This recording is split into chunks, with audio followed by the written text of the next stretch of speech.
Craig, thank you for coming on to the podcast. You were the first or maybe the second person to ever interview me for your podcast. So I'm grateful to be able to flip the script after we've now had two conversations on your podcast, and grateful now to bring it back and have one where I'm interviewing you.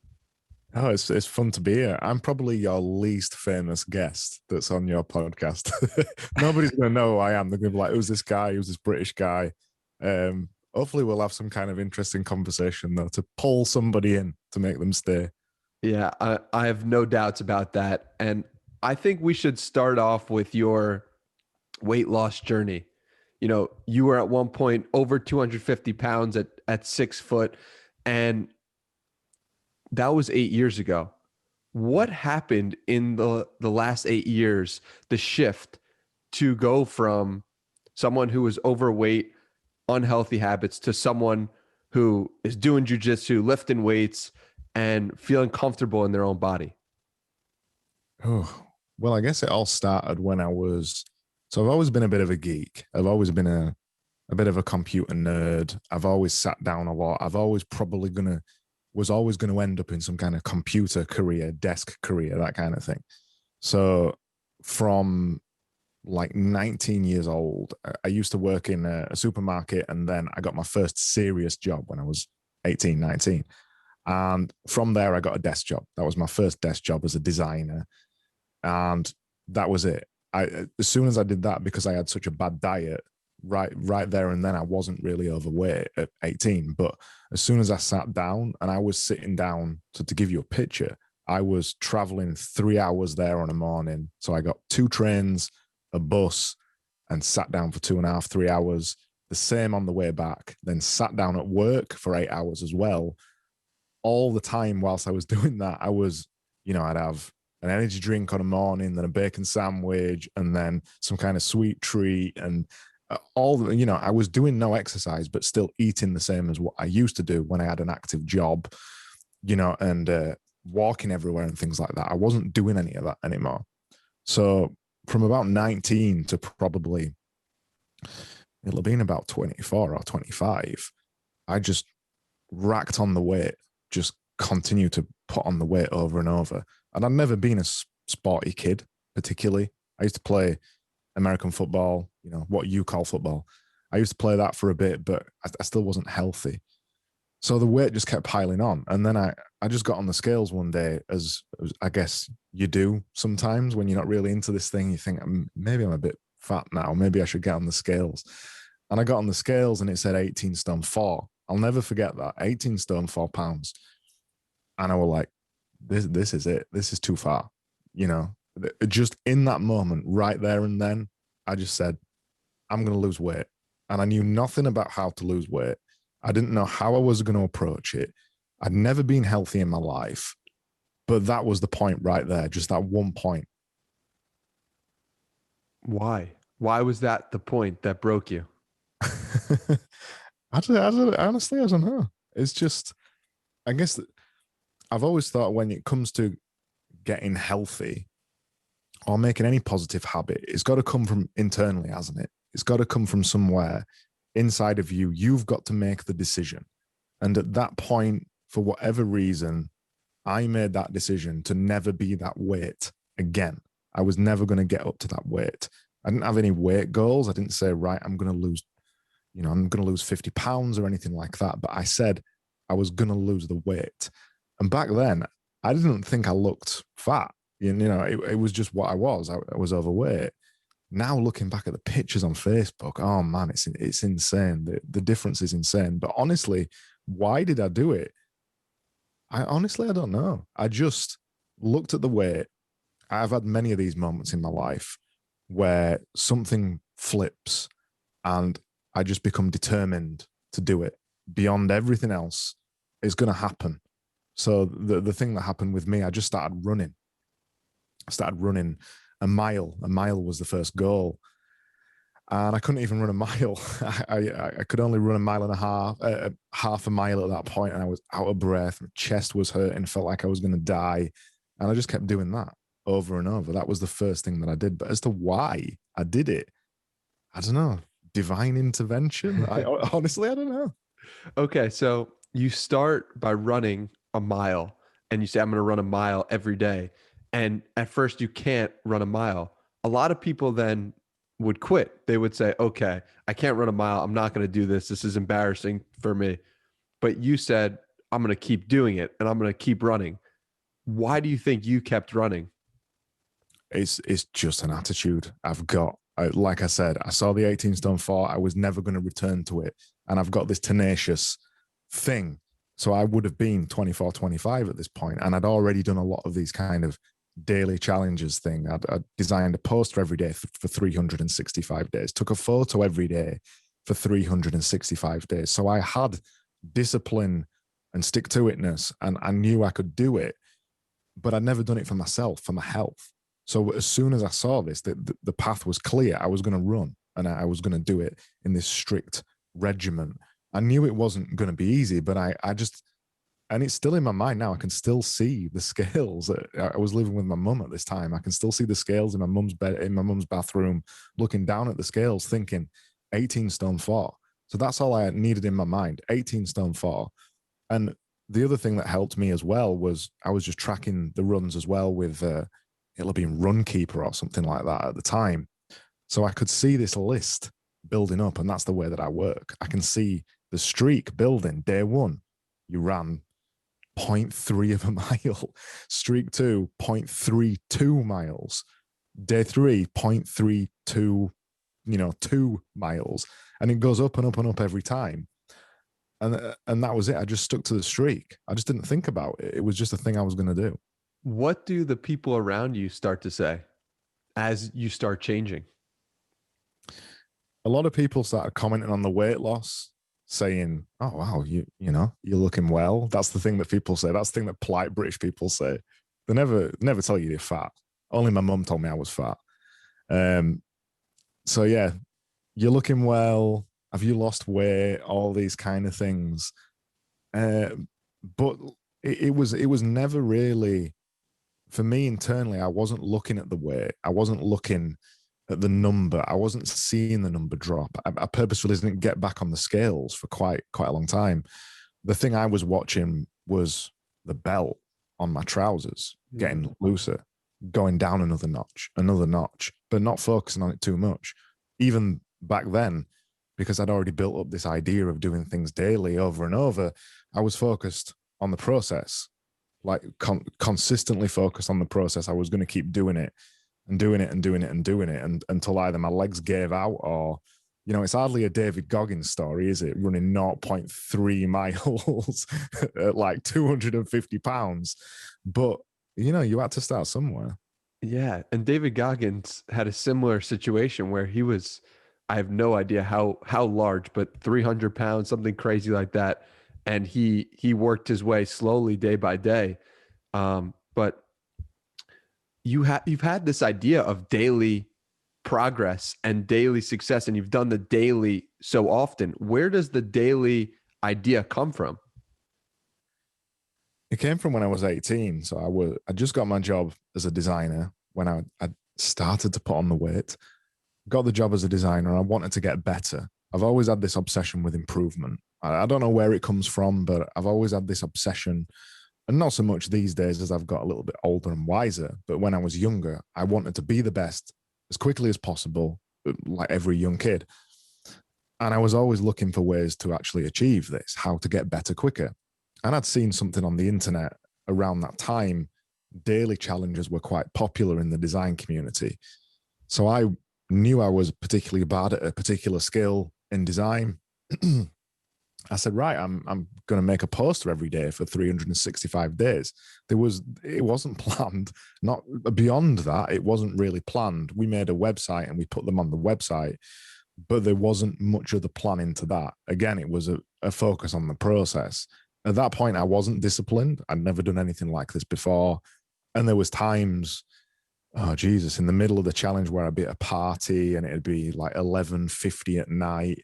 And I go, oh no, I need to go design a poster. And I'd be sat in the middle of this party. Everybody's, pissed and drunk. And I'd just be sat in the middle of the party on a laptop trying to furiously put out a poster because I knew I needed to do it. So I did the first one, and then all the ones after that build on this idea of daily discipline. And then after you've done a few, you're like, I can do anything. There's something so powerful about keeping a streak alive, and something that happens to your mind where if you do it enough times, you just want to do it one more time. And you've done so many challenges and so many streaks, and I'm curious, what do you think the avenue is? What do you think happens when you actually follow through on one of these versus you stop doing it? It suits my brain style because whenever I've achieved something, something big, like won a gold medal in a sport, or, passed exams or achieved something really cool, I'm really not bothered by it. I don't like this kind of finish line mentality, and something I've always had. I'm very blasé about winning something, or getting good at something, or achieving something. So the kind of dopamine hit on that is really small for me. So I just have my brain wired that way, that every day when I make something, it's another little kind of positive dopamine hit for me. Oh yeah, I've achieved something today. Because in my life, I'm running a design agency most of the time. A lot of the daily stuff, the day to day, nothing appears, nothing happens. It can be quite frustrating. But if I can do at least one thing that I can control every day that's just down to me, be it making an image or going for a run or lifting weights or whatever, at the end of the day, I can go, oh, I've achieved something that day. So for me, that's what it is. It's the daily tick off of achieving something. It's like a mini achievement every single day. That's why I keep doing it. Yeah. And you mentioned the design agency. I want to go into that because you spent 14 years being a designer, which is an incredibly long time. And I'm curious, what do you think separates a good designer from a great one? It's when you're a creative, and this applies to so many things these days. When you're a creative, the thing that's most important is your thinking and your ideas. And too few rather, creatives and designers work on their idea muscle. So seeing something and making a cool idea out of it. This was popular in the 70s, the 80s, the 90s, before computers really took a hold of the industry. People were focused on selling their amazing creative ideas that nobody had ever seen before. Originality, I guess you'd call it. Now, because technology is so good, people focus on the skill. They focus on the technique. They spend a lot of time becoming a very skilled designer. But when you ask them to do something that's never been seen before, they haven't got an idea. So for me, that's the single skill as a creative, and that can be applied to being a writer or a photographer or whatever. The thing that really sets you apart over the longest period of time is showing your ideas and showing your originality and showing your way of thinking. That's the single thing that I think separates good designers from bad. That they're willing to put their work out there consistently. That too. That helps you build your ideas. Last May, was the first time I'd ever committed to putting my ideas out in the way that I've done it. So I set up a Twitter account, very heavily inspired by Jack Butcher in the initial stages, Jack Butcher, Visualized Value. And I liked the constraint of having such a simple artboard to work with, but to show my idea in a unique and creative and original way. And every day I put myself on the line and show either how good I am or how bad I am. And that's the thing that most designers are not willing to do. They'll hide behind the technology, the skills, the gradients, the colors, the fonts. They're not willing to pair things right back and say, look, this is me at my rawest. This is just me with my idea. Just the ideas there, nothing else. There's no fancy shit to it whatsoever. That's hard. And that's the thing that you can, if you're bothered, sell for a lot of money, because nobody else has got those ideas in your head. Nobody else can approach a problem like you. Why are you so comfortable to put your failures out? I noticed this with your podcast. You're not afraid to speak how you normally speak, and you put it out there live so anyone can see it or judge it right there. Can't cut anything. You do this with your artwork as well. You just said if it's bad, it's bad, and I'm just going to put it out there. Why are you so comfortable with putting out those failures, quote unquote failures? Yeah, because it's the reps that matter, the daily reps that matter over a longest period of time. And we're talking, we're talking decades here. We're not talking 365 days. We're not talking 5 years. We're talking decades. Over a longest period of time, the more and more reps you put in, the better you get. And the only way I can stay consistent for myself and to stay accountable is to put them out there every day. And I don't want to, and because I'm so open with everything that I do. Like I said, I talk the way I talk. I am the way I am. That's a big part of me when I put it out there, that I don't want somebody to see the highlights of me. I want them to see me as I am. Some days I'm really bad, and that's fine, and I'll put it out. Some days I'm good. The majority of the days I'm really bad, and that's the truth. I want to put the truth out there. I recently got a Peloton, Peloton bike, and some of the coaches on there are really cheesy. It's pump up stuff, and I'm like, go on, keep going, keep going. But one thing really stuck at me, and there's a coach on there called Matt Wilpers. He's a really good coach, and this is what he says about revolutions. So pedaling, basically, he always talks about pedaling faster than anybody else, because if you can keep a consistent cadence, a consistent high cadence in your practice, in your training, you're getting more reps in than anybody else.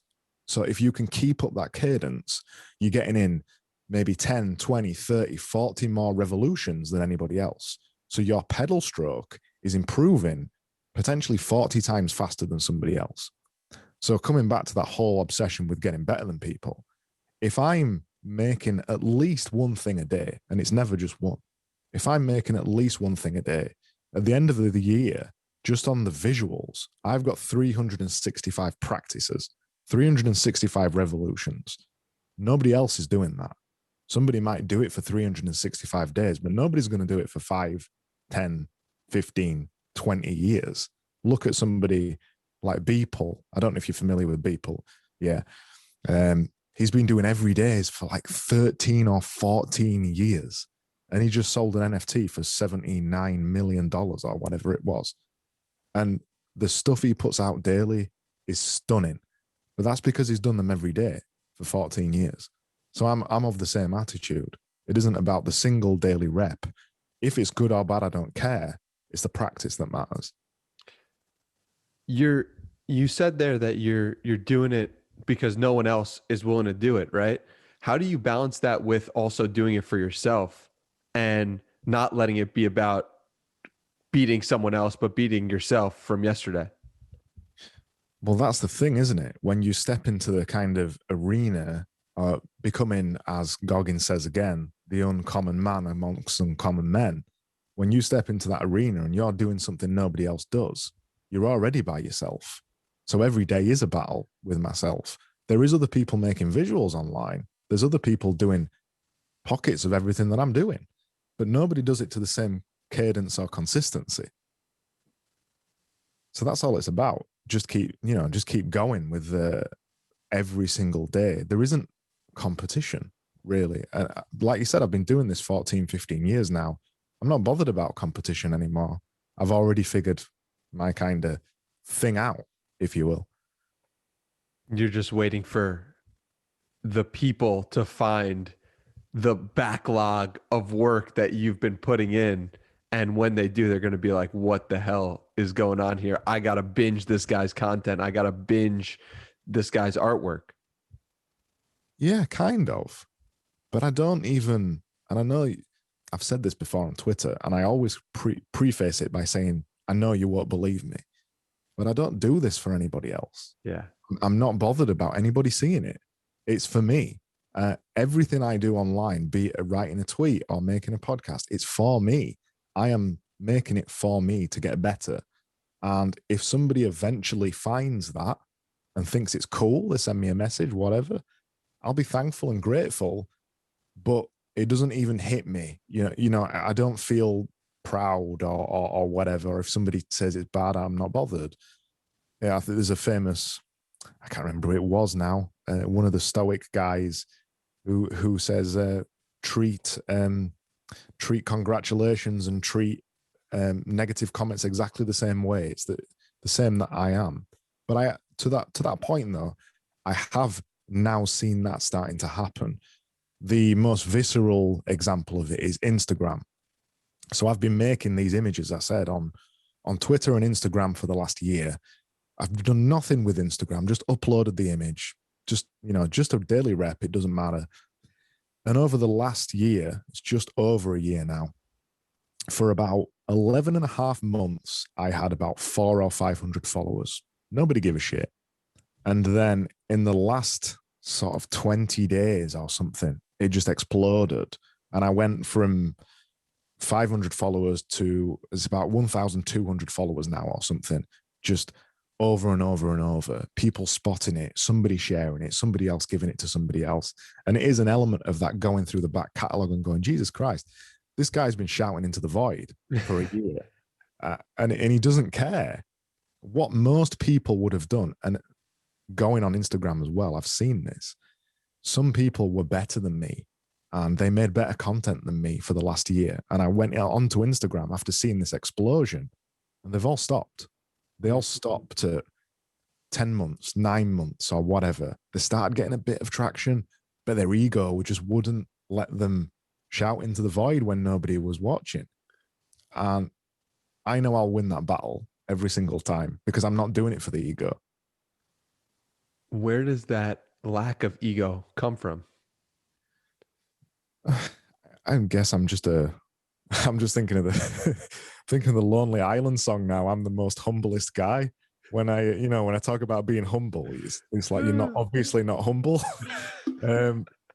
It is just like I'm just a guy from a small town in the UK. In this small town, people don't do the things that I do. It's not this kind of, it's not Silicon Valley or anything like that. It's just, I genuinely just love what I do. And I like putting it out there. And I like making it every day and putting it out and just repeating the process all over and over. I just do the things I enjoy. So in that process comes kind of this almost appearing not to care, but it's just me just having fun, really. Do you know what I mean? Yeah. You were going to become a police officer if you weren't going down the design path. How would you have had fun being a police officer? Oh, Jesus Christ. I honestly do not know. I think if I was a police officer now, and I probably still would be because it's just the way I am, I stick at things, I would probably be the weirdest police officer you've ever seen in your life. I probably would have a couple of books out or something like that. Who knows? But yeah, it's weird how life turns out like that, that you see an opportunity. And for me, it was just a poster on a wall. I saw a poster to do a web design course, became fascinated with the whole idea of creativity, discovered that this was kind of a repressed thing that I'd had in my life. I'd been so focused on becoming a police officer, and I just dived into it like I do with so many other things. And then, 15 years later, it's still a career and it's still on the kind of upwards trajectory. I feel like I'm only just getting started. That's what's really exciting. It's interesting because I think one of your superpowers is the ability to make a decision and then follow through with that decision. How do you go about building that? I honestly attribute it all to the daily challenge. If I could convince everybody to do a daily challenge just for 365 days, it would completely transform their idea of discipline. And everything I do, because I say, right, I'm going to make one every day for 365 days. You've made a commitment with yourself, and that becomes easier and easier and easier the more you do it over and over. You'll have experienced this with 75 hard. It becomes easier as the more you do it. And I like to talk about this idea of work capacity like a pain threshold. Basically, we've all got a pain threshold. Some of us can't hack any pain. Some of us can hack a lot of pain. Work threshold works exactly the same, but you can build that work threshold by keeping doing the work over and over. And because I've spent so long saying to myself, I will do this thing and then follow through. It's easy to just turn my mind to go, I will do this thing and then follow through. And also the things I pick are things I genuinely want to do. Things I don't want to do, I procrastinate on all the time. I'm not some kind of superpower when it comes to discipline. But I think the trick is picking things that you know you want to do and then sticking with them. I think that's probably the trick. Okay, so someone is listening to this, they want to do a daily challenge. How do they go about doing it? Obviously, just do it. But what recommendations do you have as someone who's done so many? I think, and this is going to sound like it's coming apparently straight out of the Atomic Habits book, but I've still never read it. I think you need to pick the smallest possible thing. That's what I always did. You pick the smallest possible thing that you can do for the longest period of time. So the purpose with the simple graphics is they take me 10 or 20 minutes to do. Easy, done, gone. Pick something smaller than that if possible. Say I'm going to go for a mile walk every day. If that's too long, a 10-minute walk. If that's too long, a 5-minute walk. Pick something that can be done, repeated over and over and over. And don't see it as just the first challenge you're ever going to do. See it as basically a series of ones. So this is only going to be the first one. Now you're going to do challenge 2, 3, 4. You're going to be doing them for the rest of your life. So you don't need to do everything. The biggest mistake I ever made with them was trying to do, I think because I become so cocky that I thought I was this super disciplined guy that I decided to do, I think it was 8 challenges all in 1 year. And it was, I'd never seen 75 hard at this point, but it was very similar to that. So I was going to read every day. I was going to exercise every day. I was going to do a podcast every day. I was going to make an image every day. I was going to tweet every day. It was huge, this list. I failed at like day 10 or something. Wow. Because it was overwhelming. It was just too much.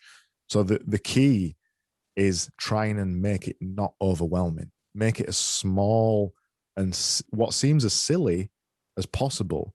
Because even if it's just like, you know, I'm going to wash up every day, or I'm going to write 1 line in a notebook every day, you get the same little kind of congratulations in your mind, the little dopamine hit from doing that one single tiny task that you do going for a 4-mile run every day, because you're tricking your brain into just changing how it works. I think that's what 75 hard does really well. And do you track it anywhere? Do you have any sort of tracking system, or are you just all in the head? I tend to track it when I start something. So I'll track it in a calendar, in my iCal calendar, and I'll just set up basically a repeating event every day in the calendar. And it'll just be, you know, if it was make image, same time, same day, 7 days. So I can see it on the calendar. I check the calendar a lot.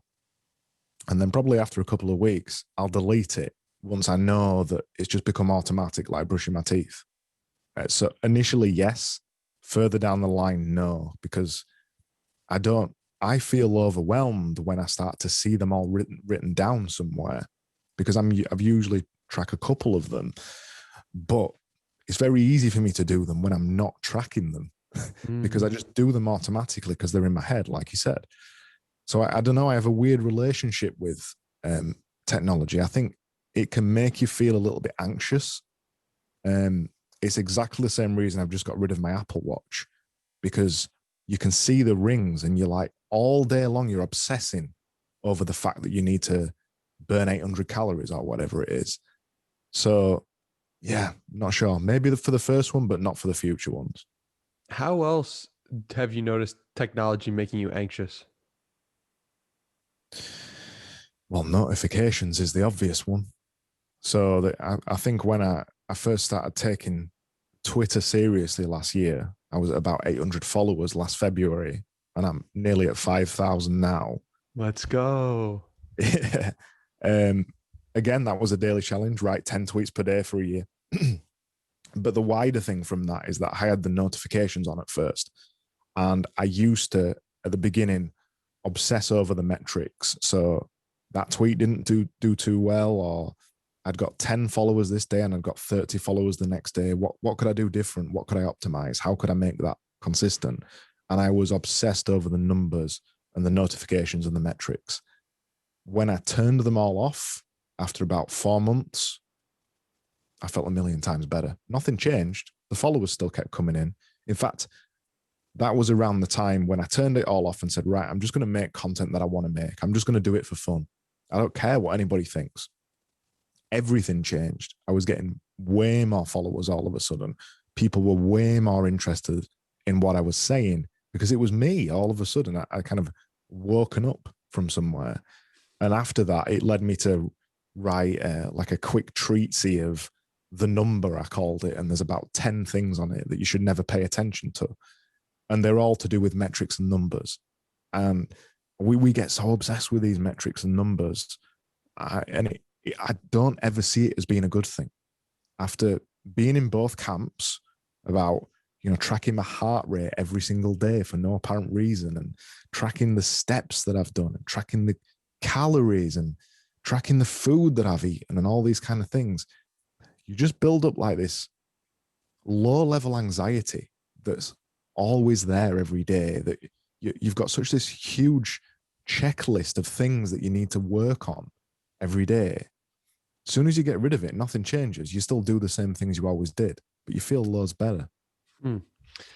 I think it's interesting because I think there is a time and place to track the numbers. And maybe that's in the beginning of doing something. For example, when you're starting to lose weight for the first time and you want to learn about macronutrients and diet and all that, it's helpful to know, okay, this is how many grams of protein are in this amount of food. But then after a certain point, you're able to take a step back and say, okay, I know that has that amount of protein approximately, so let me just eat that. Because you can't possibly live your life with looking at every single macronutrient or every single follower that comes in. It's a process of first learning what works and then letting go. And that's when real growth happens, right? Absolutely, because it goes from being a very active process, something you're very involved with every day, to being a passive process. It's just something I do. I think that's the big difference, isn't it? When you start something, it's something that's an effort every single day. And I think you're right. You've got to track the numbers in the early days. But then there's the flip, isn't there? Where instead of you trying to be the thing that you want to do, it is what I do. You become the thing. And at that point, I don't think you need to obsess over the numbers as much anymore. At that point, you can just be yourself and just take away that pressure. Yeah. And speaking of being yourself, something that I love about your approach to Twitter is that you're so authentically yourself. You'll record videos of yourself with replies. You'll be silly and you don't care. You're not self-conscious about your own weirdness. And I mean that in the best way possible. Yeah. So when did the switch flip to take Twitter more fun and be more yourself? Yeah, that was around the same time I was talking about the numbers. It was about 4 months in, and I decided, right, I'm going to write 10 tweets every day for 1 year. This is how many followers I've got on day one. Let's see what happens. It was an experiment. There was no goal at the end of it. And it was about 4 months in, and I was hating it. I was hating writing the tweets every single day, like writing them through gritted teeth by this point. I wasn't enjoying myself anymore. And I reflected on it a little bit. Okay, you're obsessing over the numbers. Let's stop doing that. But also what I was doing subconsciously, and I think a lot of us do this as well, I was trying to be too perfect. And how that manifested for me was I wanted to write the greatest tweet 10 times per day. So these were kind of beautifully crafted things that I was saying. But because I was focused on the numbers again, because I was focused on writing a tweet that was going to go viral, they by necessity had no personality. So what happened meant that they were getting 2, 3, 4 likes or whatever. And you can go back and look at these tweets. I don't delete anything. And then I was at the point of close to quitting. And the only thing that stopped me from quitting was the fact that I said I'd do this for 365 days. So like, Craig, you're doing this for 365 days. Let's not make it a shit experience for the other 8 months or whatever it was at this point. So like, right, let's keep the schedule. Let's write 10 tweets, but let's start just just it came out of frustration. I just started just writing nonsense. Just writing the same thing I normally would, but I was just like, yeah, I'd write the kind of thing about consistency, but then maybe put a subtweet underneath it and saying, yeah, I'm not always like this, or put it in a thread and say, yeah, this doesn't always apply or whatever. I just kind of unleashed it because I couldn't be bothered anymore. I couldn't be bothered putting up the pretense that I was this perfect guy. And then after a couple of months, that started to work, and people were actually connecting with me, and I was actually making friends. And then I just randomly decided to just turn the camera on and start talking into it. And it probably kind of started. I made a video called Imperfect Twitter, and I was kind of sick of seeing everybody's amazing tweets. I was again following the Jack Butcher model. I saw Jack Butcher's amazing tweets. I thought, I want to write tweets like him, but it isn't me. It just isn't me. I'm not like that. I'm just goofy and weird and silly and, dare I say, slightly funny. So I just unleashed and said, look, I want to start Imperfect Twitter. Let's just share everything that we do instead of trying to share a little bit. And everybody loved that video. In fact, the videos are still the highest engaged things that I do, because it is literally just me just going like that and just looking at the camera and just talking nonsense. There is no plan for those. I do them in one take and then I upload them and that's it. They're gone. Yeah, so it kind of just flipped when I just got sick of it. But that only fell out of the process. I think it's important to say that. It only fell out of the process of being frustrated, of knowing that I still had 8 months to go, but not wanting to repeat the last 4 months. So I still think the process is important. Yeah. And I think also what's really important is that you came to that conclusion by asking, how could I make this fun? And you made it fun for yourself. And I think so often we're tied to the notion that whatever we're doing has to be difficult. But what would it look like if it was fun is such a great way to think about doing your exercise or writing or whatever thing you're trying to get better at. Is like, how can it be fun? And I'm curious, what about the relationships you've built through Twitter? You've now been on the platform for over a year and made real friendships and connections. Talk to me about those and what that has looked like. Oh, it was kind of the podcast that became the catalyst for it. I built a lot of connections through Twitter, obviously met you through Twitter, and then asked you to come on the podcast. And the podcast, you have the long form conversation with somebody, and then you realize that you really like the person. But what happened is that because I was kind of not caring, essentially, what I put out, it meant that people would, connect with me and say, oh yeah, I feel like this. And, we'd have a chat. And what I ended up doing was starting to set up loads of Zoom calls with people. To put this into context, this was last year. This was 2020. This was when coronavirus was at its peak. So I was locked in the house. I couldn't go out and see friends. All the pubs were shut. All the restaurants were shut. Everything, basically. So I couldn't go see anybody. So I decided to turn to the internet in this point in time and just treat it the same way as I meet people in real life. And yeah, I just DM somebody after we chatted for a bit and said, let's have a Zoom call. And then you make friends. This was a massive shift in my life. This was the 18 stone 4 on the scales thing again for me. Wow. Because I'd been on Twitter for about 14 or 12 years at this point, but I'd never used it in this way. I never used it as a way to meet people or take it quote unquote seriously. And it just last year completely shifted that for me. I went from kind of having a small town mindset of living in this little town in the UK to like being a global citizen and not caring about where somebody's from, spending a lot of time meeting people virtually on Zoom, doing what we're doing right now. It's still crazy when you think about it. So crazy. It was a huge shift for me. Yeah. How do you keep that same energy as the world continues to open up, right? So it's very easy to hop on Zoom calls and stuff when everyone's locked in the same place, but it's not as easy, I guess, when the world is open and there are more opportunities and there are more things for you to do in the real world. How do you think about navigating that balance? Honestly, I don't know. I don't know what's going to happen yet. still the things in the UK, in fact, tomorrow, pubs, restaurants, and everything open up. So now we're going to get back to normal life. I'll probably be doing less of hanging out online. Right. I've already started doing less of that, particularly on Twitter. That again starting to annoy me a little bit. So I've been hanging out less on Twitter. I hang out a lot in quite a couple of Discord communities now. But yeah, it's gonna be less. Just Friday night, we had a fire in the garden, a couple of friends around, a couple of beers. It's so nice to do that again. The only wish I had is that I could come over to the US and do it with loads of other friends that I've met over there, and Australia and all these other weird places that I've met people, but it's just still not possible at the minute. So honestly, I don't know. It's going to be weird for a lot of people. I think there's going to be a massive COVID anxiety for a lot of people. What do you mean by that, COVID anxiety?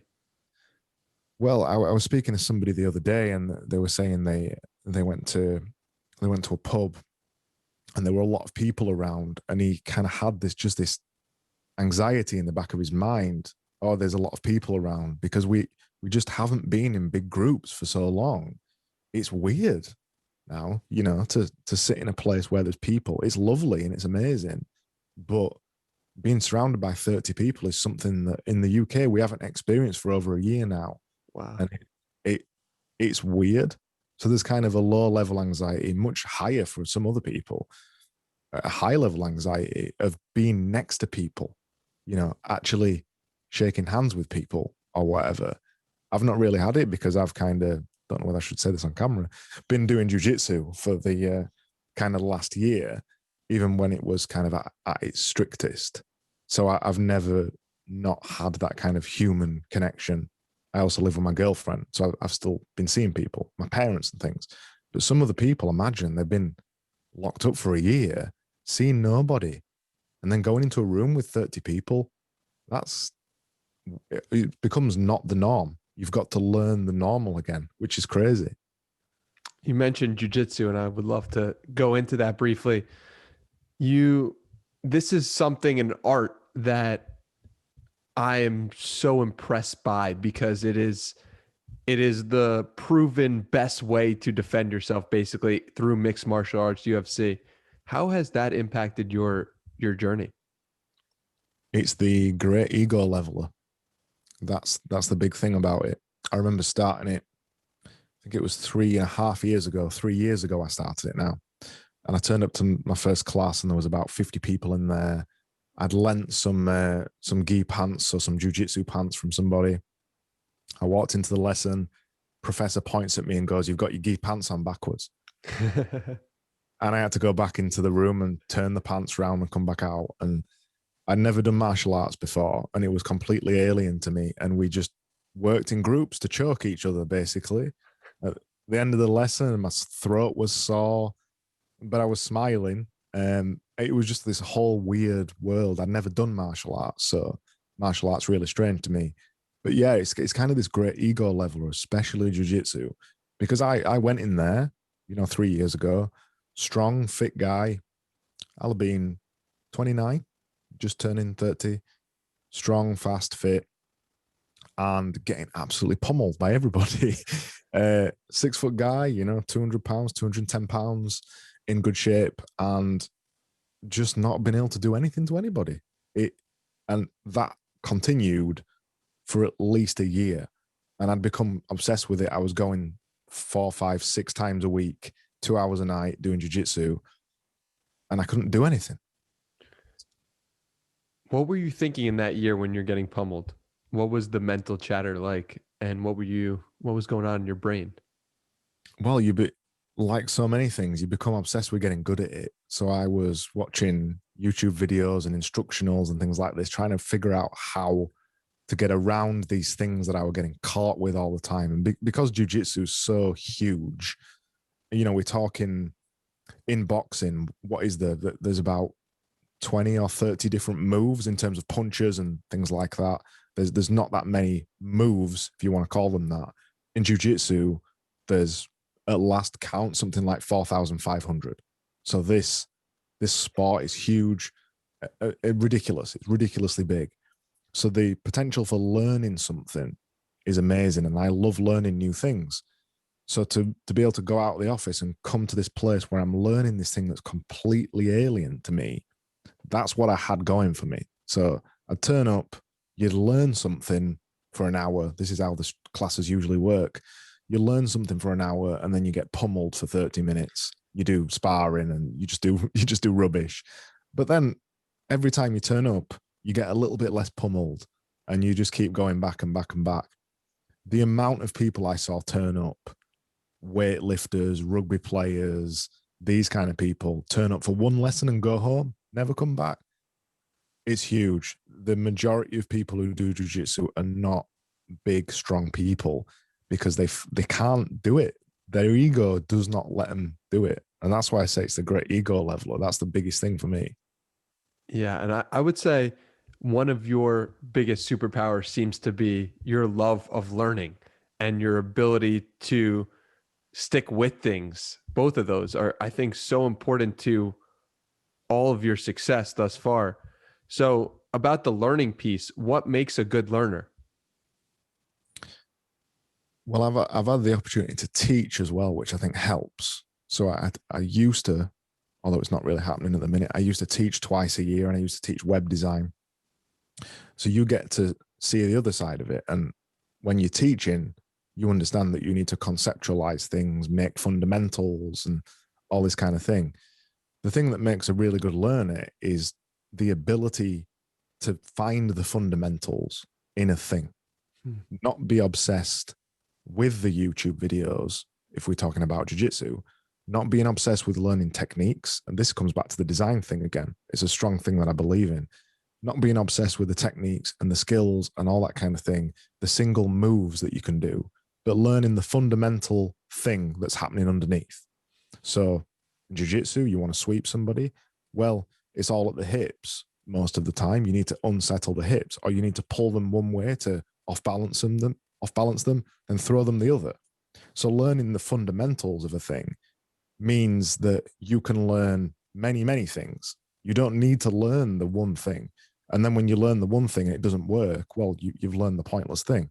So the fundamentals and understanding and finding them is what's most important. The concepts, really.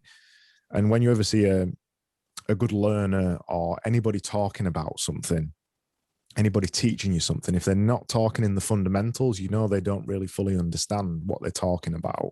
And it's the only way, I think, you can learn something without losing your mind, because everything else is just too expansive. It's too big.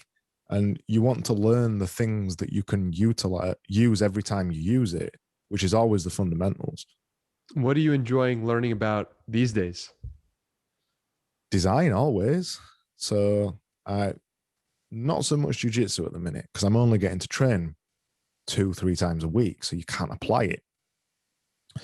But particularly with the design, I've just written a book called The Magic Visual, which is all about the fundamentals of making visuals that get noticed on the internet. So what I had to do for that, this is why I enjoy writing books so much. I'm not much of a writer, but I enjoy writing books for this process. Is what I really enjoy doing it is conceptualizing things and naming things and breaking things down into fundamentals that haven't previously been broken down somewhere else. So there's a lot of that that's going on in the Magic Visual. So when I'm learning something, even with the visuals, I'll be making a visual and I go, right, okay, that thing works in a visual. So I'll call that a new visual pattern and I'll give it a name. And now you see it and now you don't, or whatever. And then in a few months' time, I'll use the same pattern, the same fundamental for another visual. And I'll do the same thing over and over and over. You can see this most obviously in memes. So, when you look at memes, the particular memes, they're always the same image or whatever, that, you spot the same pattern over and over. They're all visual patterns. And the reason that they work is because the person recognizes the same image, the same format over and over and over. So I enjoy looking for that. Memes are a particular obsession of mine right now, looking to try and conceptualize them and actually use them to either build engagement or use them purposefully. I've been messing with a couple the last couple of days on Twitter, and they've done really well because it's a pattern. It's just another visual pattern. That's so fascinating. I never thought about it like that. That the reason why memes are successful and easily spreadable is because you're not doing work as the consumer. You already know the image for the most part if you've seen it once before, and you're able then to understand the what the artist is trying to say quickly and more efficiently. Is Yeah. that correct? Yeah. There's kind of two levels to a meme, and it's the same with a visual. In fact, I wish I put a bit in the memes. I wish I'd learned this bit so I could put it in the magic visual, but I didn't. So there's two levels to a meme. There's the recognizing what's going on. Mm-hmm. So this is why they always use the same image or the same structure or whatever. And in that moment, you recognize it. You go, oh, I've seen this before. And then the second level is the words that are on it. And that's when you figure the things out. So I like to call this creating the simplest puzzle in the world. So when you're making a visual, you want to put something in there where they've got to work out, where they feel like they're solving a thing and they get this little dopamine in it and they either smile, laugh, or go, that kind of thing. So the memes work on two levels like that. First of all, you recognize the image, so it makes you stop because you've seen it before. That's how everything works. Then the second level is you read it and there's a kind of a half a second of you working out what's going on. And then you laugh, smile, get angry, feel clever. And in that moment there, you hit share, Yeah. you hit retweet, or you share it with a friend. If you miss either one of those points, it doesn't get shared. But the reason memes work so well is because the format is so strict. For most of them, they're using the same image over and over. So it's easy. It's an easy format to replicate over and over. A lot of people aren't using them for the power that they could, because they could be used in serious settings as well. I often use them. I wrote a thread on Twitter the other day, taking the piss out of Twitter threads.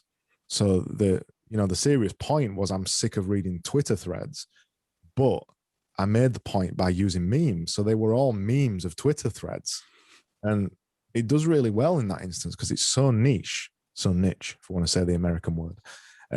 It's so niche that people understand something from somewhere else. That they're like the 12-year-old, uncle or 12-year-old uncle, 12-year-old sister or whatever sent you, but they've seen it in a different medium, and it just accelerates that understanding. They're fascinating memes.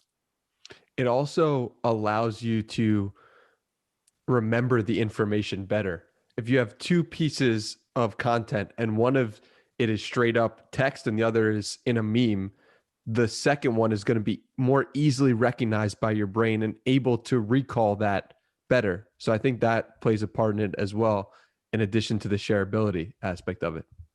Absolutely. It's why visualized value became so popular. Yeah. And visualized value isn't the only one that's popular. There's other ones that you're probably not familiar of. Behavior Gap, Liz and Molly. There's a whole load of visual accounts that are really popular.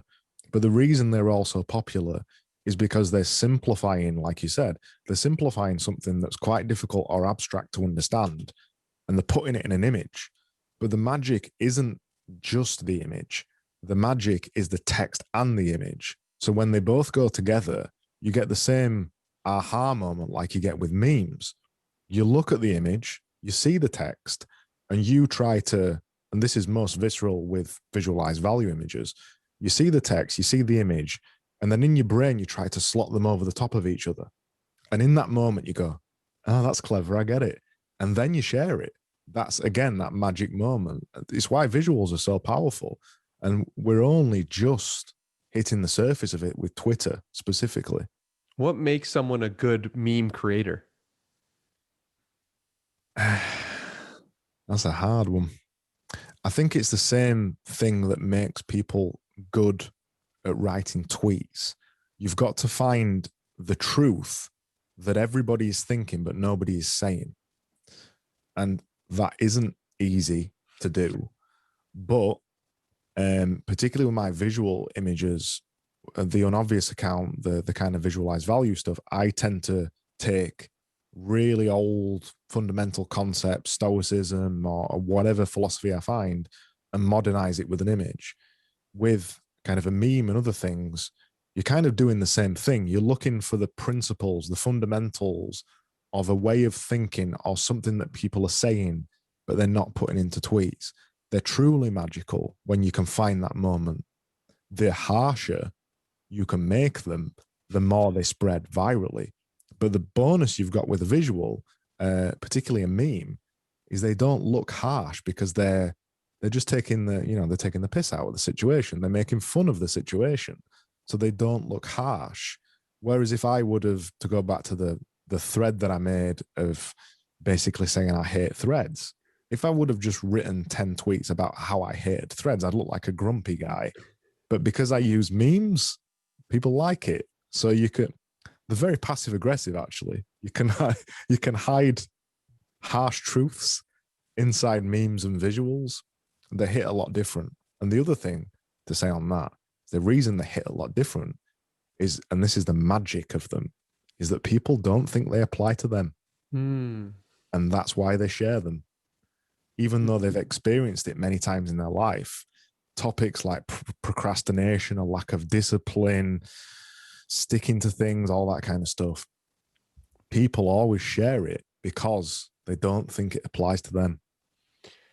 It makes someone feel better in the moment about themselves, saying, I am not this, or I am this, and you're not. And that's why I'm sharing it. Yeah. The reason somebody shares something is for a multitude of reasons, but it's because they want to get something out of the situation. So what I like to say about this, it's either the image has either made them angry, it's either made them laugh, it's either made them think deeply about their own existence, or it's made them think, or it's appeared clever or whatever. So if you take those 5 instances, if, for example, you made a clever visual and somebody gets it, so I'm there looking at this visual and going, oh, I get that. I now want to share that because I want to show how clever I am by sharing it with other people to see if they get it. And then if they don't get it, I feel superior to them. So that's what's happening when these things kind of get shared. So any kind of visual that you make has got to kind of elicit a harsh, strong reaction in somebody. Not necessarily harsh, but, strong reaction. Because if it doesn't get shared.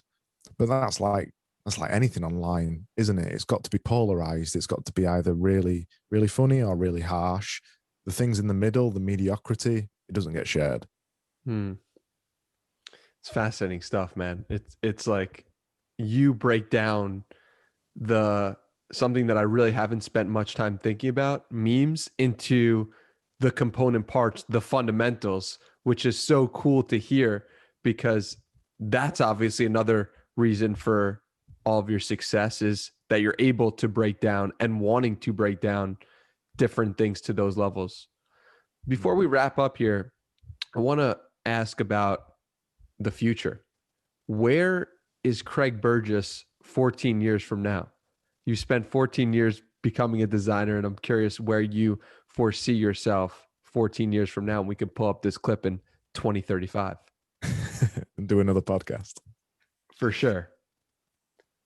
Honestly, I don't know. I'm going to nick your answer from one of your podcasts that I was listening to that we spoke about on my podcast, when somebody asked you, what you're doing and what do you want to do in the future? And you just said that the thing I'm most focused on is making this podcast video right now. Exactly the same for me. I spend my time living in the present. That's why I have the daily challenges. So I can just make the thing, move to the next day, make the thing, move to the next day.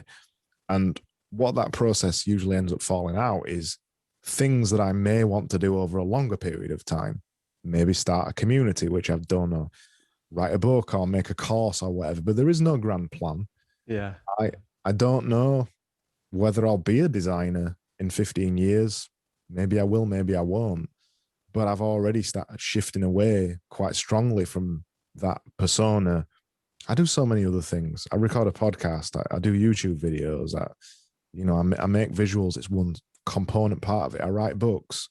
I run a design agency. There's so many aspects that it's hard to say where I'll be. I hope in maybe 10 or 15 years' time, this idea of a full stack creator is a really strong term. I hate the term personally, but this kind of Swiss Army knife of creator, I'll be making something. I don't know what it's going to be though. I love it. Where do you have any final closing pieces of wisdom or information that you'd like to get out in the world? I'd really hope that after listening to us talk about daily challenges and doing something every day for a long period of time, that somebody goes out, even gives one a try for 7 days, because they will absolutely change your life. There is so much kind of data, and if you care about that kind of thing, so much data and research and evidence about why they work and how they work. If you look at behind the success of pretty much any athlete, actor, professional, they have furiously practiced daily for a really long period of time. So just do something daily. That's all I want to say. That's the only wisdom I have. That's the only thing I've ever done. The only fundamental I've followed, and it's not done me too bad. I love it. And it is wise words indeed. Where can people find more from Craig Burgess? Just go to my website, getdoingthings.com, or I'm on Twitter as well, but the link's on there, which is, I'm just Craig Burgess on Twitter. But yeah, go to my website for more nonsense and good fun. Go follow a wild Craig. Thank you, Craig, for the incredible conversation. I really appreciate you. No worries, man. Thanks a lot.